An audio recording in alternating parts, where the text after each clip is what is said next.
Okay, so welcome to today's installment of our Optimal Wellness program. This is the third installment of our program. My name is Nathan McCullough. I'm a board-certified holistic health coach and from the U.S. And today we're going to be talking about movement and how to move, breathe, and be healthy. And we're going to be talking about the new science on optimal movement. And so the first thing that we want to really recognize is that this part of the program is not about exercise, right? So it's not about exercise, although it includes exercise. We're going to be focusing mainly on movement as a holistic phenomenon. So the new science suggests that the goal is not exercise, but movement and becoming a perpetual movement machine like our ancestors thousands of years ago.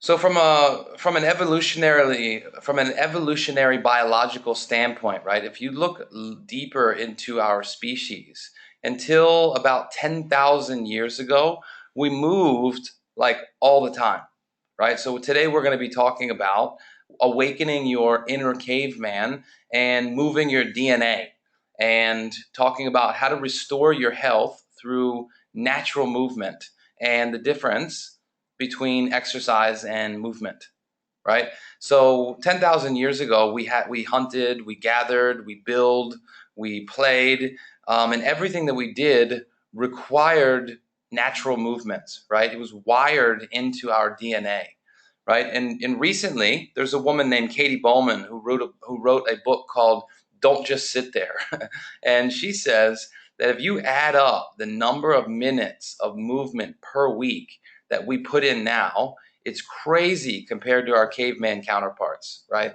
If you put in like 300 minutes or 5 hours a week, then you're in the top percentile of movement in the world, right?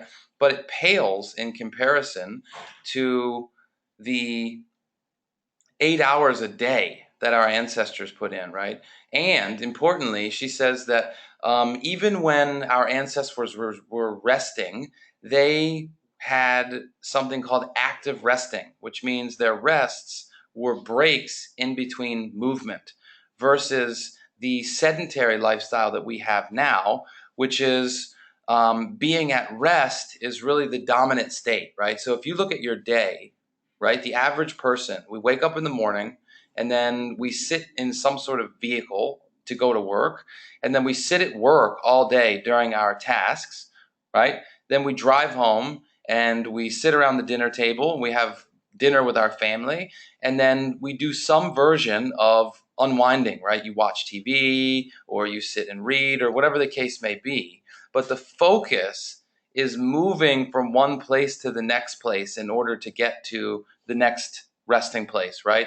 Instead of resting in order to prepare for the next movement, right? So there's a huge difference in our lifestyle. So back then, obviously, there's no cars, there's no internet, there's no TVs. We had to hunt and gather our own food. So just like we talked last week in our discussion about food rules, right, and about optimal nutrition, and that the optimal way was to really return to an ancestral way of eating, right, and in order to create a new future.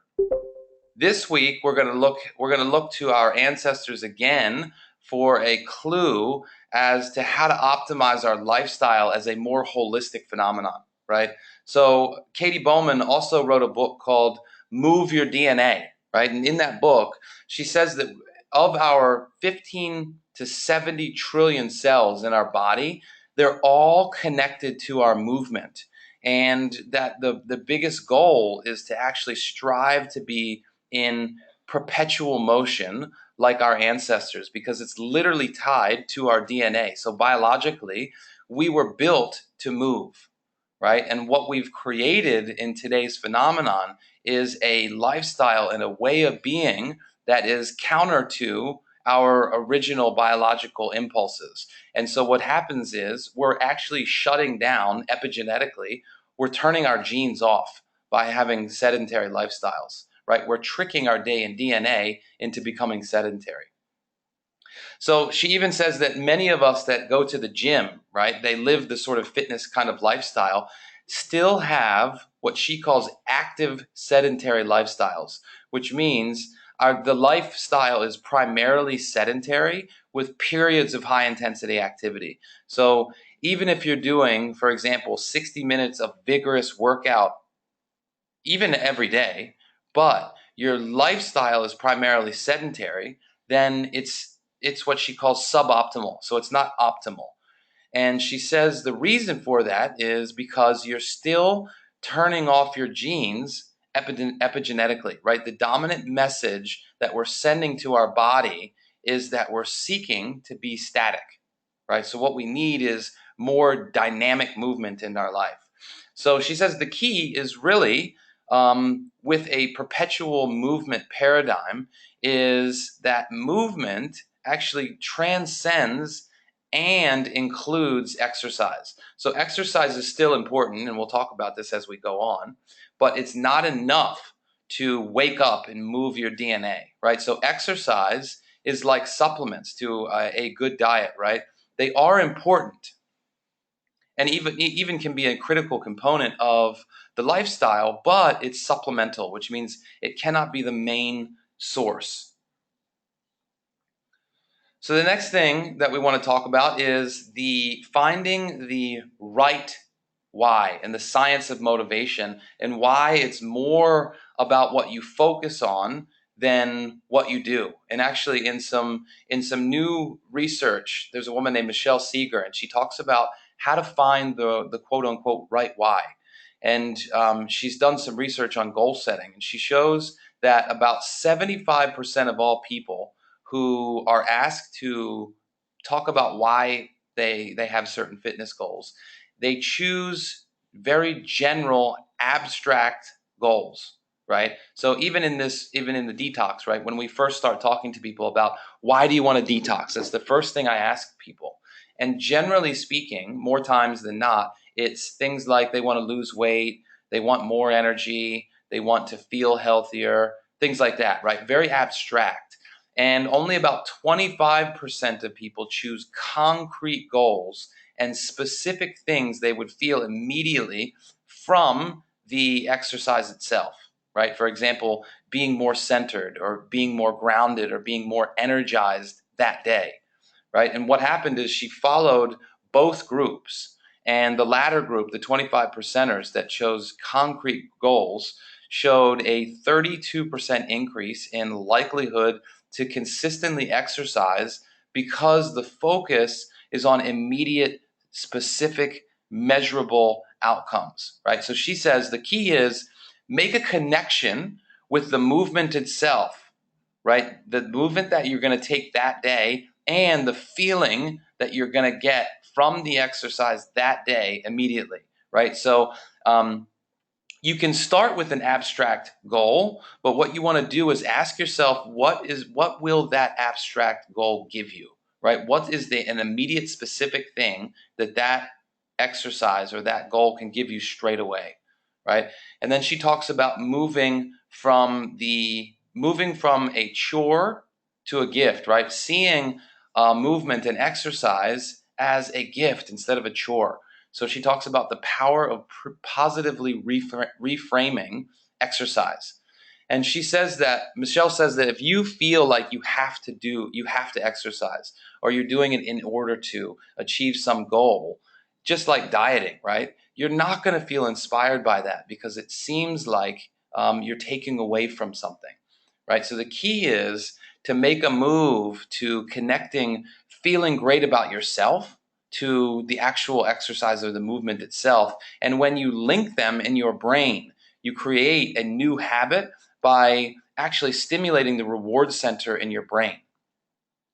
So she talks about how powerful it is to link your feeling good about yourself right now with the exercise that you're about to do, and then checking in with yourself afterwards and actually recording, how do you feel, right? So that you can actually anchor that feeling and connect it to the exercise and begin to create that habitual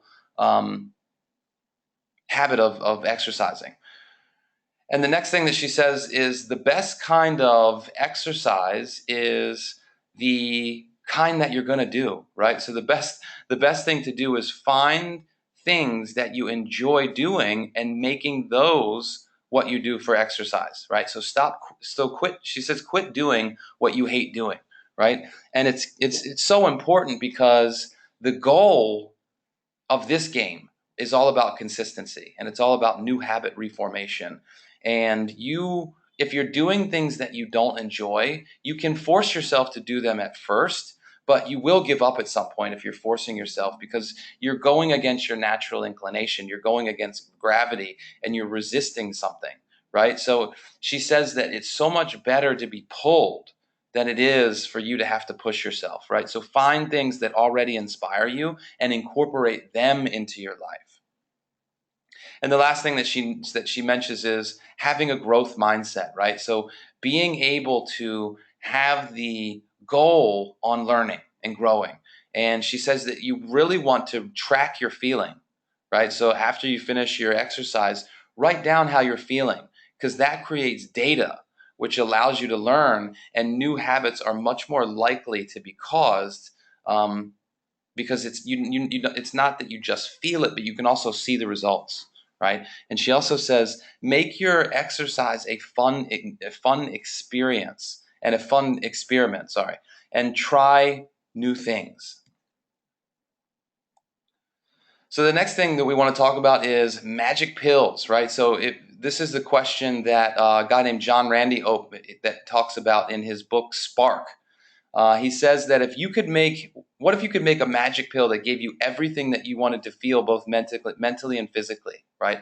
More focused, more energized, more peaceful, more present, more happy, right? He poses that question, would you take that pill, right? And he says, of course you would take that pill, right? And the reality is that pill is exercise, right? He says in Spark that exercise balances our neurotransmitters, right? And he actually says that it's a little bit like having a little bit of Ritalin and a little bit of Prozac, right? And he actually cites a study in Naperville in America where they implemented a specific fitness regime and what the impact of that was. And the young kids in this school dropped to only 3% of the kids were overweight after the end of this program, which is like, a huge transformation based on what's normal in the U.S.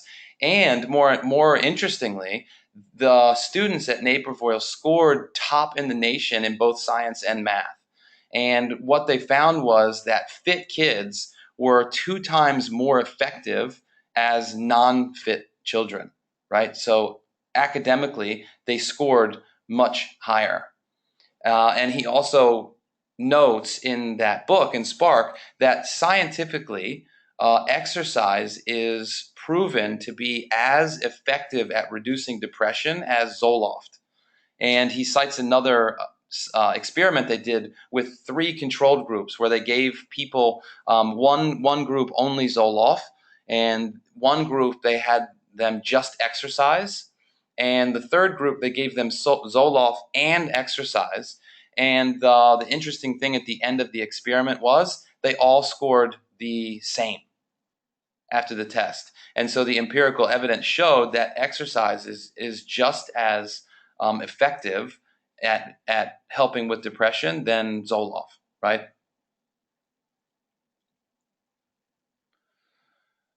So the next thing is having what they call NEAT goals, right? So having non-exercise activity thermogenesis, right? Which means it's a very long word for micro movements. So they're small movements that you can take that are it's all about small movements, right? And these movements far exceed the amount of energy expended in your more vigorous exercise that we talked about before, right? So if you go back and you think about the cavemen, right? The reason why they're so fit is not because they were doing Ironmans or doing strength training, a couple of times a week. They were so fit, right? And their DNA was so charged because they were in a perpetual state of movement.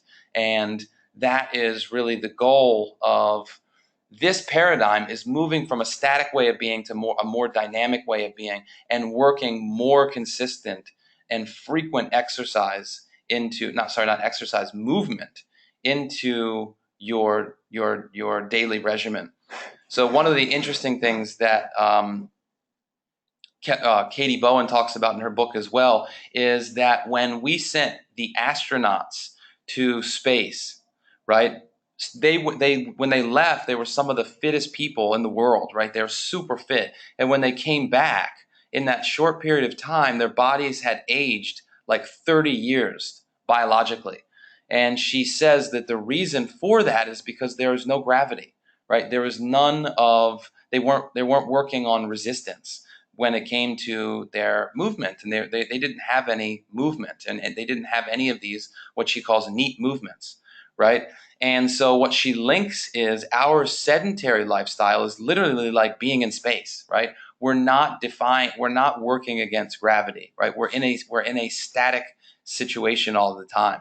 So she says the key is to get these micro movements are ways that you can use gravity to take ordinary movements and generate really age-defying workouts, right? In your daily life, right?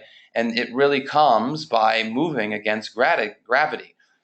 And the key there, right, is not being sedentary, right? So this is a great example. She says just moving from sitting to standing, right? There's these new like standing desks that were created recently, which is it's a sort of movement in the right direction, but it's not enough, right? So the key is not being static, but moving to a dynamic or an active resting state. Right. So one of the ways that you can make your life a little bit more dynamic is not just moving from standing and sitting, but actually going from standing and sitting, that movement, standing, sitting, like 32 times a day. Right? Because standing still all day long is still static, right? So the key is getting it to be more dynamic movements. And that's where the recent explosion of functional fitness has come into play, right? And so the paradigm is moving away from being in the gym and more into functional fitness, which means everyday movements. So even people that are doing more high intensity types of movements, they're doing more push-ups, they're doing more pull-ups, they're mimicking activities that you would take in your daily life. So for example, moving a box to the floor to a shelf, right? They'll actually incorporate movements. They'll use movements that incorporate that movement, right? And so there's a huge push right now in the functional fitness world, which is designed to lengthen and expand consistently throughout the day, right? What happens when we have very static lifestyles is that we're constantly contracting our organs, right? So our shoulders are forward, and what happens is we're squishing our organs, our lungs, our kidneys, our liver. All of these things are getting like bottled up, right? So the key is moving in a way where you're opening up your body and you're stretching and you're expanding. And one of the key ways that you can do that is she notes that you can take dynamic movements every 20 minutes, right? So set a timer on your phone and take a variety of consistent and frequent actions throughout the day, right? So you can take the stairs instead of the escalator or the elevator. You can take little dance breaks during the day. You can walk to the store instead of drive. She says one of the big ones is if you have an office type of setting, just walk while you're on the phone, right? Just be constantly in a state of perpetual movement. And you can use the little standing desks because they have shown that being in a standing state actually promotes more movement. And then you can go for things like scheduled walks after dinner, etc. Right? So the idea, again, perpetual movement. Which leads us to the next big idea, which is walking, right? So walking, the biomechanics of our bodies are actually designed to walk. And it's better to walk like 1 mile 3 times a day than 3 miles 1 time a day, right? So the key is getting frequent activity throughout the day and not just piling it into one time, right? So you can literally walk places instead of drive, right? So there's so many places that we could walk, but we just drive out of habit. And so she really encourages us to reframe our approach to these things and walk as many different places that we can, right? And there's a guy named John Cabrini who wrote a book called Healthy at 100, and he says that we have two doctors, right? And our two doctors are our right leg and our left leg, right? And he talks about the key to being healthy at 100 is to adding short walks frequently throughout the day and doing that consistently. And it's all about the compound effect, right? Little short walks taken consistently every single day, day in and day out, lead to a really healthy lifestyle.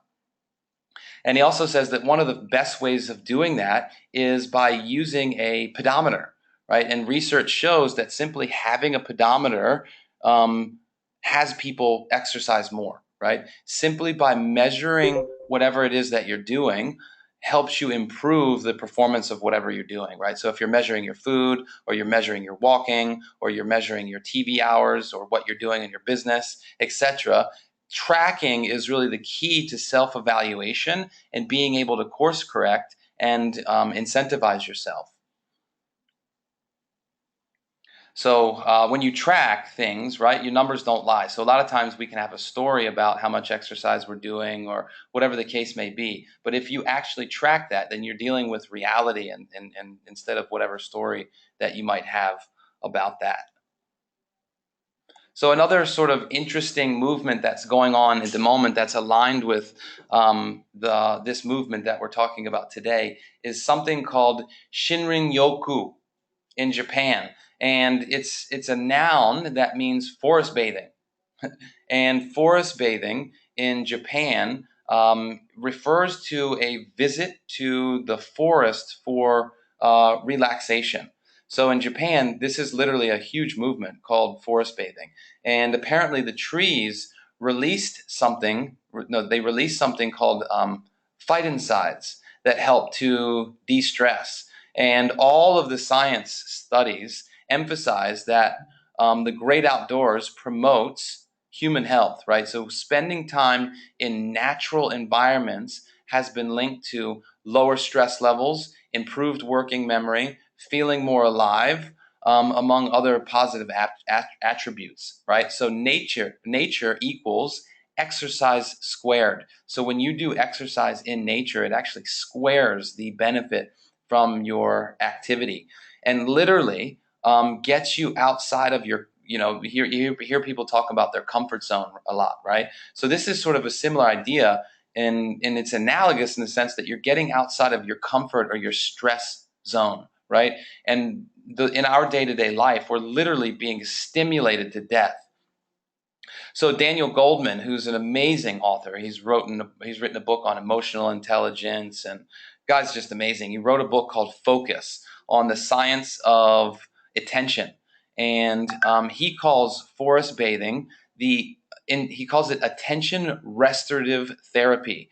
And he says that by getting outside and unplugging and turning off your mobile phone, turning off your connections to the stimulated world, you're literally turning off your focused brain or your focused mind, and your body you allow your body to release cortisol and adrenaline, which is constantly being pumped into your body as you're under constant stimulation and stress, right? Those are cortisol and adrenaline are the hormones that are constantly being switched on and through when you're in your day-to-day life, right? And as you allow yourself to release those, you allow yourself to become much more grounded and much more centered, which is why people that spend a lot of time in nature report that they feel more free, they feel more grounded and centered, right?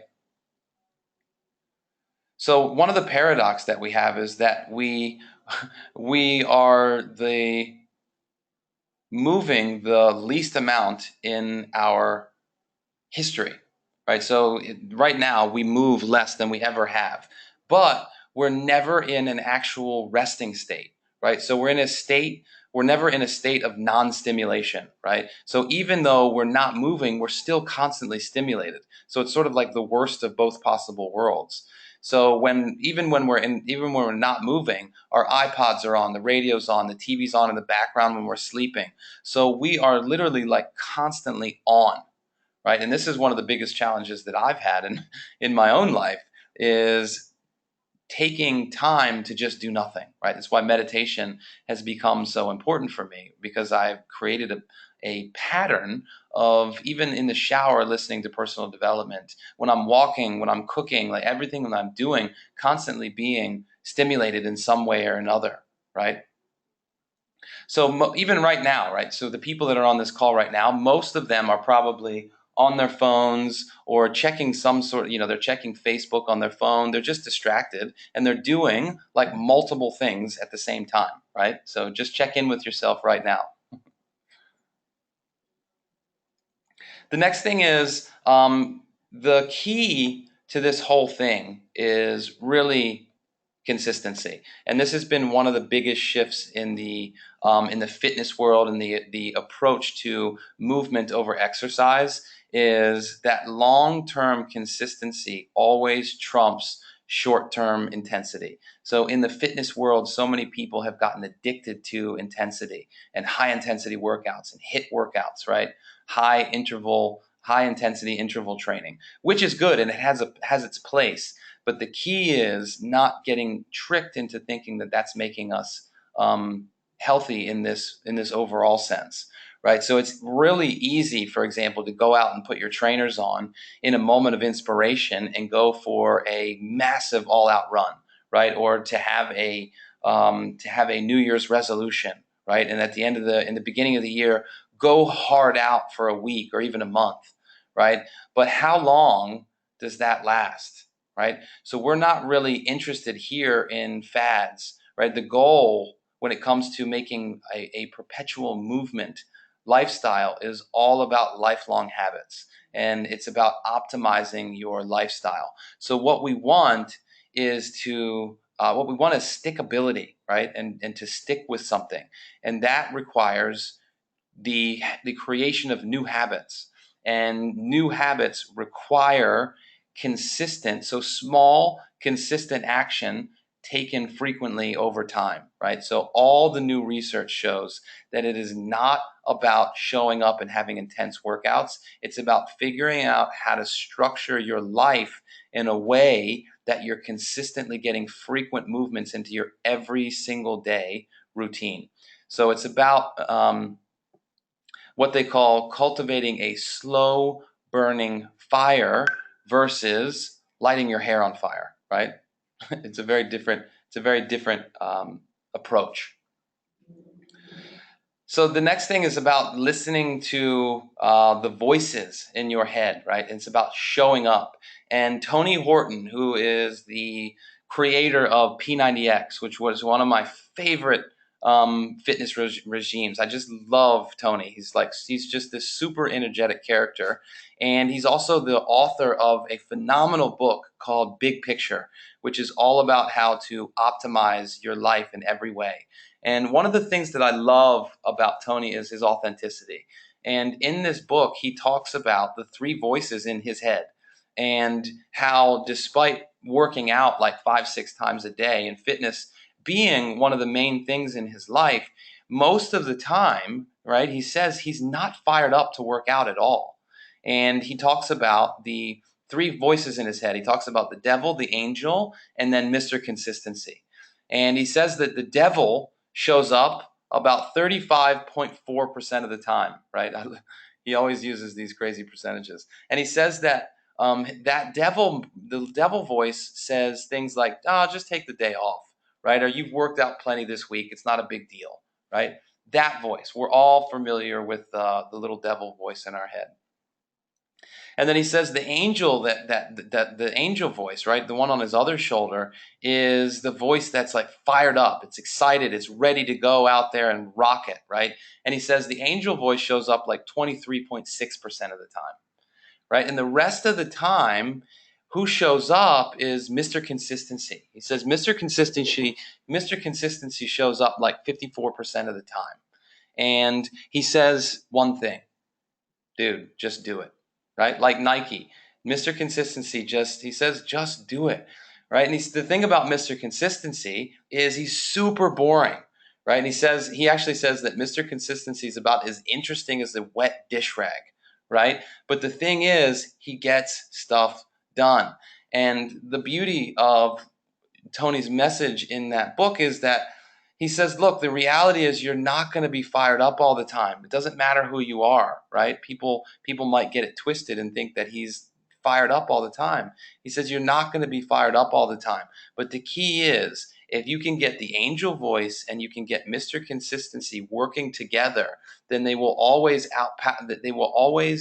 overpower the Mr. Negative, right? The devil voice. And he says the key is being present to the voices and then choosing to show up anyway and get it done even when you don't want to. And he says that's where the big growth happens. When the devil voice is screaming at you and you do it anyway, right? The compound effect of showing up time and time again, consistency when you don't want to, is actually what creates an extraordinary life, and it creates extraordinary results. So he says, create the habit of just getting it done, and you'll create the habit of having an extraordinary lifestyle. So the last thing that I want to talk about is having one big game, right? And this is my favorite part, right? So turning your life into an experiment and turning your world into the laboratory, right? And the key is having micro, mini, and macro movements, right? So you want to set the rules for your game, right? You want to have set targets, and then you want to be able to measure, right? And so rule number one is have fun, right? Do stuff that you want to do, laugh, dance, right? Have fun with the experiment, right? And when it comes to the different movements, micro movements means like getting up to stretch, having a little bit of a dance break, having a short little clearing walk throughout the day, and setting your timer on your phone that breaks up your day into these like 20 or 30 or 60-minute intervals, whatever works for you, right? Setting up micro movements throughout your day is super powerful. And then the mini ones are about breaking up your day into chunks when it comes to these exercise and linking it to other mini goals that you have in your personal life so that you create an inextricable link between your movement and some of the bigger goals that you have in your own life, right? If you look at the healthcare industry, when they came out with the pedometers and they started motivating people to use their pedometers, the overall wellness, the overall well-being across the nation in the US shot up, right? And it's because people were consistently making a game of tracking their steps, right? And it's just a super effective way of creating an internal game that has you fulfilling on whatever your goal is, right? And you want to be able to link the movement to goals in your life and creating that sort of positive reinforcement every time that you move.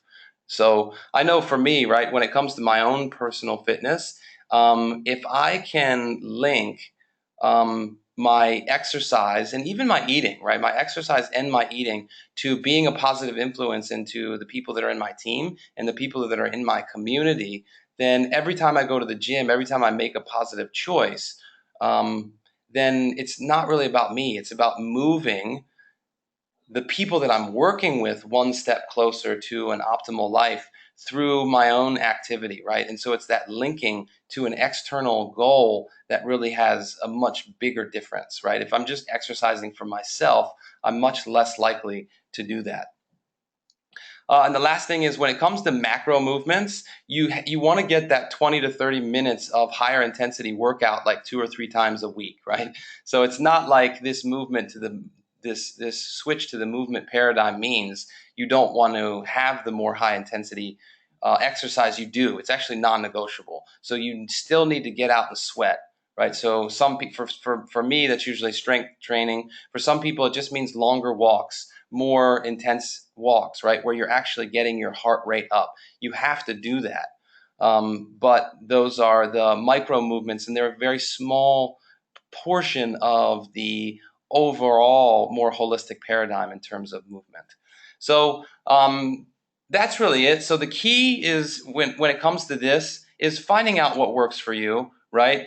Figure out what you can do to have fun and take incremental, compounded optimizations over time that can help you create yourself as a perpetual motion machine and really feeling the benefits in your body, in your genetic expression, in your mind, in your moods, and really taking movement as a holistic phenomenon in your lifestyle and taking those compounded effects, which are going to have a much more global impact on your life as a whole. So that's pretty much all we have for this week.